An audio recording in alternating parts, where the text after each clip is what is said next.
فاذكروني اذكركم واشکروا لی ولا تکفرون.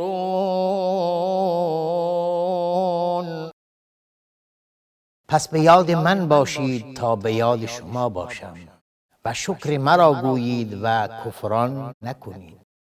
بسم الله الرحمن الرحیم. الحمد لله رب العالمین و الصلاة و السلام علی سید المرسلین سیدنا و نبینا محمد و علی آله و صحبه اجمعین.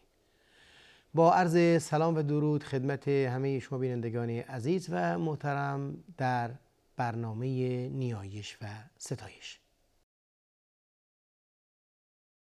امیدوارم که در هر کجا که هستید صحیح و تندرست باشید و باز هم بتونیم در راستای وظیفه شناسی خودمون و فهم دقیقتر و عمیقتر مفاهیم دینی خودمون موفقیت و توفیق الهی رو حاصل کنیم. گفتیم که اساس و بنیاد اذکار و دعاها و ستایش‌های ما بر سه مبنا قائم است. یکی از این مبانی تسبیح رب ذوالجلال بود که در جلسه قبلش پرداختیم و مختصراً مطالبی رو در این باب گفتیم که تنزیه کردن و مبرأ دانستن رب ذوالجلال از اون چه که کوتاهی که در تصور خلق وجود داره، در گفتار خلق وجود داره، در رفتار مخلوق وجود داره، در کوتاهی و قصوری که در عملکرد خود ما وجود داره، اون چه که در مقابل پروردگار متعال ما تسبیح میگیم، تا اینکه اعتراف کنیم که هر چی انجام بدیم، هر چه ما سعی و تلاش کنیم، حق رب ذوالجلال رو ادا نخواهیم تونست بکنیم و به همین صورت در قبال رفتار و گفتار و پندار خطا و اشتباهی که دیگران در حق رب ذوالجلال دارند، نسبت ناروایی که به الله متعال میدن و به همین صورت صفات کمالی که از الله متعال دور نگه میدارند یا تصورش رو نمی کنند، باز هم ما تسبیح میگیم تا این خطا و این کوتاهی و این قصور بشری به وسیله این اعتراف ما به گونه‌ای جبران بشه. امروز و در این برنامه ما مبنای دوم و اصل دومی که در بحث نیایش و ستایش و در بحث ذکر الهی مکرراً در قرآن کریم میاد و پایه و اساس همه اذکار هست رو میخوایم بررسی کنیم و اون حمد است. تحمید، حمد پروردگار متعال یا ستایش پروردگار متعال به طور خصوص با حمد، چون ستایش وسیع هست، خود تسبیح هم ستایش هست و حمد هم ستایش هست.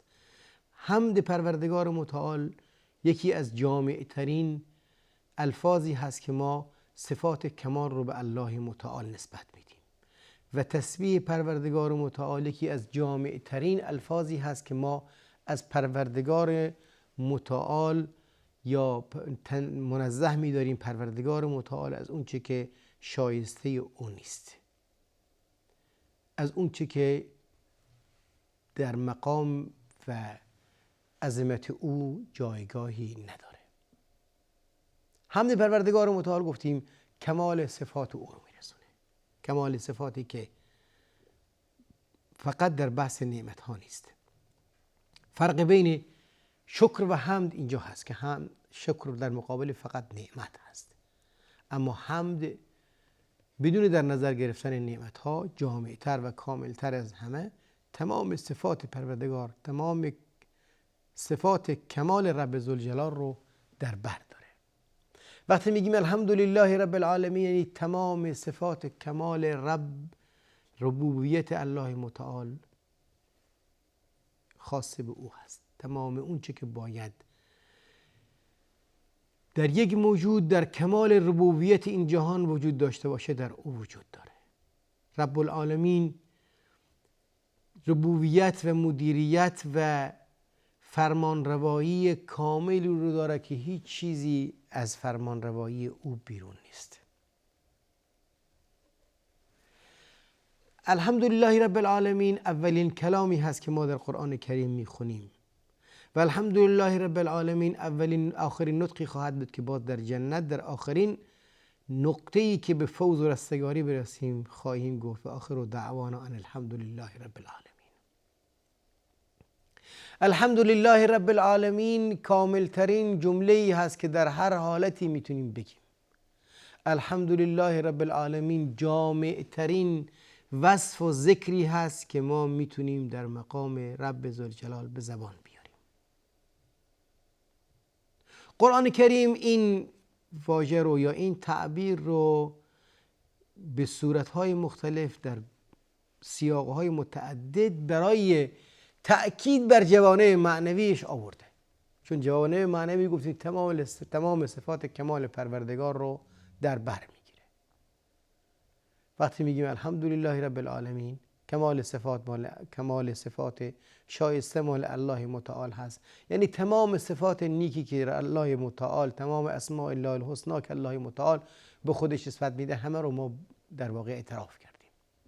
ولی در قرآن کریم مواردی این صفت یا این ذکر یا ستایش میاد تا یک سری از ابعاد معنوی این ستایش رو برامون یاد آور بشه. در اولین سوره قرآن کریم که الحمدلله رب العالمین میاد، دو موضوع رو در روش تأکید داره. اولین موضوع رحمت الهی است، الرحمن الرحیم هست، و دوم حساب و کتاب دقیق رب ذوالجلال و عدالت او هست، مالک یوم الدین هست، حاکمیت و سلطه او در روز حساب هست. این دو موضوع در اولین سوره قرآن در بحث ستایش الله یا الحمدلله رب العالمین تأکید میشه. اهمیت این دو موضوع از اونجایی هست که در این دنیا ما در سایه رحمت او زندگی سپری میکنیم و در آخرت در سایه عدالت او. دقت کنید، در این دنیا در سایه لطف و رحمت او ما زندگی سپری میکنیم و در آخرت در سایه عدالت او. در این دنیا هیچ منبعی رحیمتر از او نیست و در اون دنیا هیچ حاکمی غیر از او نیست. در این دنیا از رحمت در دنیا آخرت هم هست، ولی بس اینجاست که حاکمیتی مطلق دست او هست. ارحم الراحمین هست،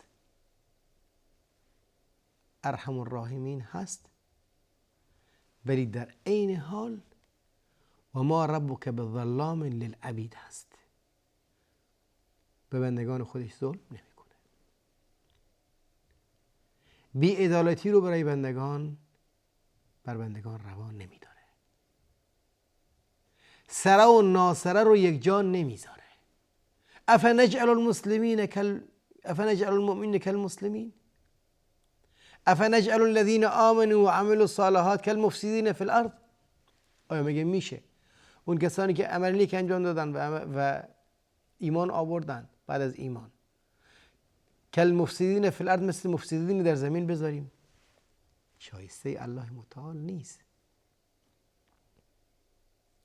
افحسبتم انما خلقناکم عبثا وانکم الینا لا ترجعون.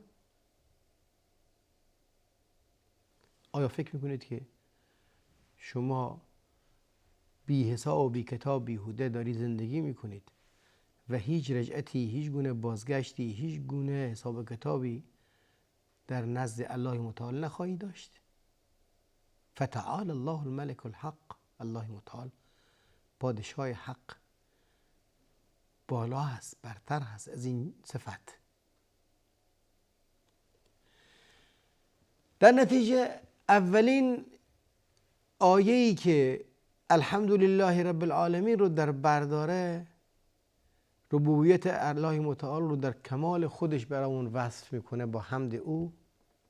دو مطلب رو با ما میگه که در این دنیا ما زیر سایه لطف پروردگار متعال سپری میکنیم.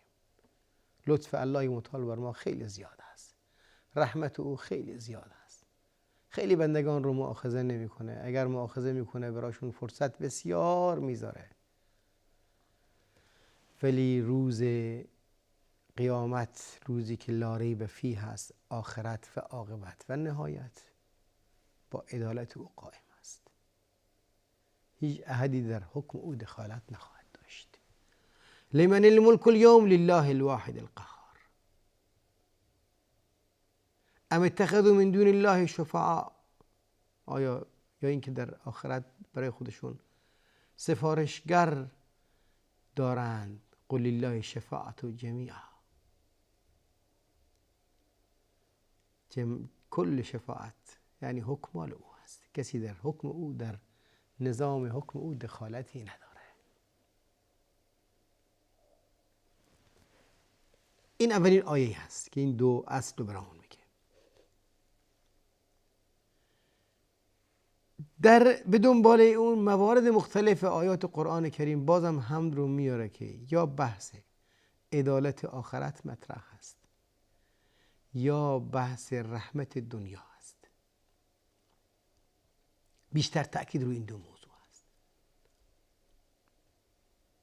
کمال ربوبیت پروردگار متعال با رحمتش در این دنیا و عدالتش در آخرت. در سوره انعام آیه 45 میگه فقطع دابر القوم الذین ظلموا والحمد لله رب العالمین. نهایت اون کسانی که ظلم کردن ریشه‌کن میشن و حمد مخصوص رب ذوالجلال است. عدالت، اجرای عدالت است. کمال مقام ربوبیت الله متعال در اجرای عدالت او ظاهر میشه. به همین صورت در آخرت، در وصف آخرت، در آیه 43 سوره اعراف باز هم الله متعال میاره، میگه که در ارتباط با وصف اهل جنت میگه ونزعنا ما فی صدورهم من غل. در دلشون ناخالصی که وجود داشت رو ما ازش برداشتیم. ناراحتی ها، اندوه ها، درگیری ها، کدورت ها، همه رو از دلاشون در آوردیم. دلای پاک و صافی رو بهشون دادیم. داشتن دل صاف نعمتی هست. در دنیا هم نعمت هست. در دنیا اگر شما دل خودتون رو صاف نگه دارید نسبت به دیگران، کدورت و کینه رو از دلتون بیارید بیرون، راحتید. یکی از نعمت‌های الهی هست. و هرگاه در دلتون کینه و کدورت داشتید، یکی از بدبختی‌ها و فلاکت‌های خودتون هست. خودزنی و خودخوری خواهید کرد. در آخرت یکی از نعمت‌هایی که الله متعال بندگان خودش میده اینه که در دل اونها هیچ گونه کینه و کدورتی وجود نداره. راحتن. دلشون پاک، صاف، راحت. تجری من تحتهم الانهار. دلاشون پاک، محیطم پاک. در مقابلشون زیر پاشون نهرهای آب جاری هست. و قالوا الحمد لله الذي هدانا لهذا. اونجا میگن شکر خدا و حمد مخصوص پروردگار، کمال صفات مال پروردگار هست که ما رو به این نهایت سوق داد. هدانا لهذا، ما رو به این سمت، به این سو ما رو کشوند. و ما كنا لنهتدی لولا ان هدانا الله. اگر الله متعال ما رو به این سمت هدایت نمیداد، ما رو او سوق نمیداد، ما این راه رو نمیتونستیم پیدا کنیم. این در اونجاست که ندا میشه و نودو ان تلکم الجنة التي اورثتموها بما کنتم تعملون. بهشون گفته میشه که این همون جنتی هست که به شما داده شد در مقابل عمل کردتون. عدالت، کمال صفات الهی در عدالت او در آخرت جلوه پیدا میکنه. صفات او، کمال فرمان روایی و حاکمیت و سلطه او در عدالت او. عدالتی که باز هم رحمت در درونش جا گرفته است. از رحمت توهی نیست، مملو از رحمت است، ولی درش ظلم نیست. لا ظلم اليوم. ظلمی درش وجود نداره. به همین صورت در سوره یونس هم باز هم بحث آخرت میاد. دعواهم فیها سبحانك اللهم و تحیتهم فیها سلام و آخر دعواهم ان الحمد لله رب العالمین. آخرین دعایشون، آخرین گفتار نیکشون، آخرین نیایششون خواهد بود الحمد لله رب العالمین. عدالت اجرا شد، حکم الهی، وعده الهی محقق شد، میگن الحمد لله رب العالمین.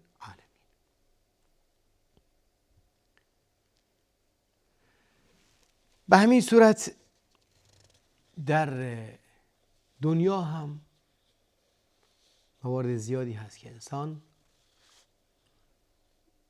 نعمت الهی رو، رحمت الهی رو در مقابلش میبینه و باز حمد رو به زبان میاره. یعنی گفتیم حمد الهی بارزترین مواردش یکی مورد نعمتهای دنیا است، رحمت الهی هست و در آخرت عدالت پروردگار متعال که باز هم ادامه رحمت او هست، از رحمت او بیرون نیست. در سوره ابراهیم آیه 39 حضرت ابراهیم میگن الحمدلله الذی وهب لی علی الکبر اسماعیل و اسحاق. حمد و سپاس نعمت الهی هست، رحمت الهی هست، کمال مال اون پروردگار متعالی هست که در این سن به من اسماعیل و اسحاق رو داد، در این سن بزرگسالی که فرزندی رو امید نداشتم. ان ربی لسمیع الدعا. به همین صورت در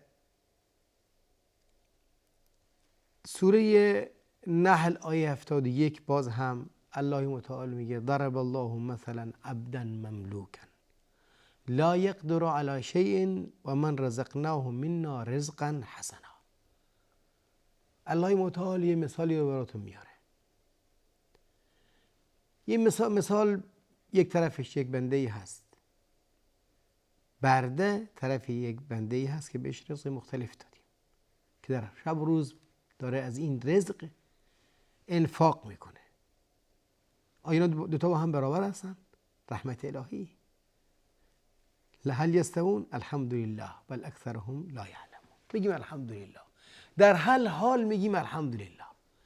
الحمدلله ما دو بستر مهم داره، اول رحمت او در این دنیا و دوم عدالت او که ادامه رحمت او در آخرت است.